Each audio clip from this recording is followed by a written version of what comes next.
Gee, why you always on beast mode? I'm shocked more people are on beast mode. There are people who living from check to check and they comfortable. It's the weirdest thing to me. I'm like, boo, you broke. And you broke on several levels. We're not talking about Sally Mae. You still on your grandma. We're talking about you need to cash your grandma out. Listen to me, unless you number one in your industry, you shouldn't be chilling. And if you number one in your industry, you got enough common sense to know you better not be chilling. Every single day of my life, I feel like giving 120. Every single day. Somebody said yesterday, E.T., you gave 120. What you gonna do tomorrow? I said, I don't know. Give 140. I don't know, but I don't have days where I don't feel like it. Why? Because I'm counting on me. My wife's counting on me. My son's counting on me. I don't have days to waste.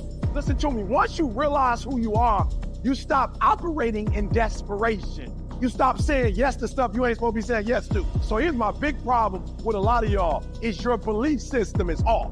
Like, everybody can see how sweet you are. People are commenting on, you could do this and you could do that, and you the only one ain't caught up with it yet.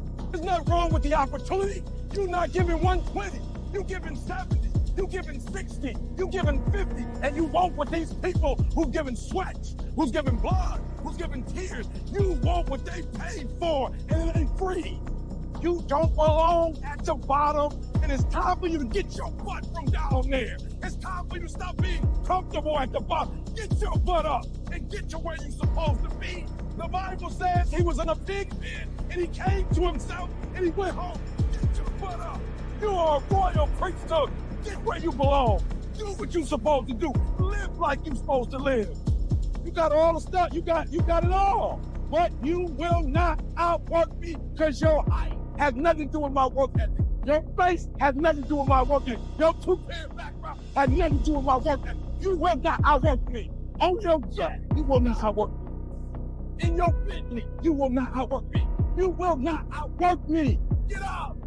Act like you playing basketball. Act like you playing football. Compete. That's what bothers me. Many of y'all are not competing. I need effort. Compete. Go to class. I just left for school telling these kids, act like you playing football. Go on that doggone classroom. Compete. Many of you have lost your competitive edge. Get your competitive edge back. I'm not against no other motivational speaker. I'm just competitive.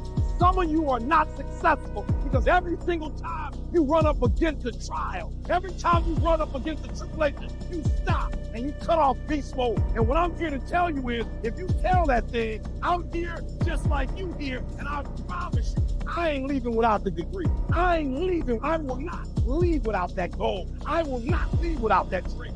I will not leave this opportunity. You don't punish yourself. Somebody said, E, you're losing weight. I punish myself. I don't eat meat no more. That's a punishment. Because I remember when I was eating meat, I didn't look like this. I had to give something up to go up. What do you give up? When you don't make the 203 a day and you not watch TV, that's your problem. You get to watch TV and not make money and still survive.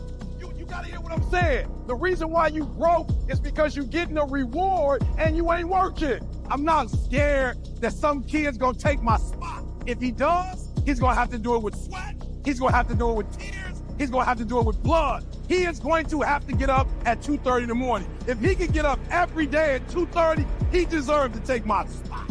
Some people are taking your spot and they shouldn't take it, but because you're average, it's easy to take your spot. It's easy. It's easy to get to the place before you get there. It's easy to take that client before you get to him. It's easy. It's easy to beat you. Why? You average. Everybody wants to be a beast. There's nothing that can stop me because my motives are pure. And the purer your motives are, that you guarantee yourself success. When you're doing stuff for yourself, you can't guarantee it's gonna blow up. And no disrespect, but this is why I need you to get your motives have to be pure. This is why. Because what happens is, for each motive is a different level of energy. Some of you have like big dreams, but your energy is like a AAA battery. Your battery got to be able to push that dream. If you got a big old dream, but you got a small engine, you're not going to be able to push it. If dreams were easy, everybody would make them happen. The problem is that most people, I watch most people, they can't get up in the morning. They ain't got no energy. I'm walking through the airport running almost. Most people that I'm with, they don't got the energy to keep up with me. I'm like, boo, ain't nothing wrong with you. You just ain't got the stamina. You just ain't got the energy. You can't smart everything. You can't outthink everything. Some stuff is just, you gotta be powerful. It's just some stuff that you gotta have stamina for. You just too slow. It just take you too long. You wake up, take you 3 weeks to do what it can take 24 hours to do. It don't make you a bad person, but you're going to forever be average, because to be great, you got to keep up. Today might not be the day, but soon it will be my day, and I will recycle my pain. So what do you mean, E.T.?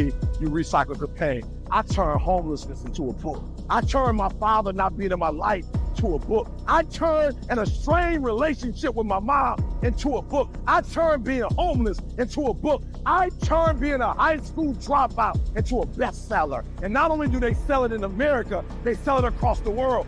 What will you do with your pain? Will you let it break you, or will you let it redefine you? My son, my daughter, they drive me. What drives you?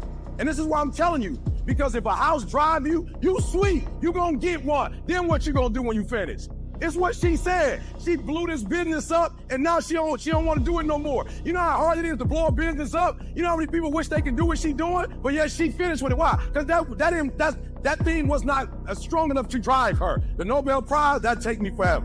I picked something that will drive me for the rest of my life. You doing it because somebody else told you to do it. You want to drive a Rolls Royce because everybody else.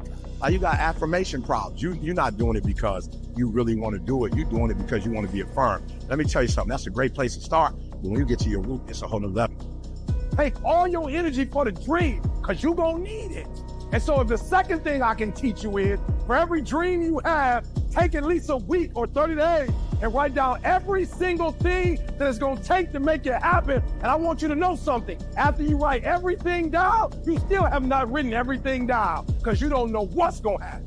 And so life normally breaks you, because when it hits you, you wasn't ready. But if you're ready, if you stay ready, you ain't got to get ready. If you stay ready and you stay plugged up, when you hear bad news, it don't break you, because you already energized. You have to eat the dream. You have to sleep the dream. You have to dream the dream. You got to touch. You have to see it when nobody else sees it. You have to feel it when it's not tangible. You have to believe it when you cannot see it. You gotta be possessed with the dream.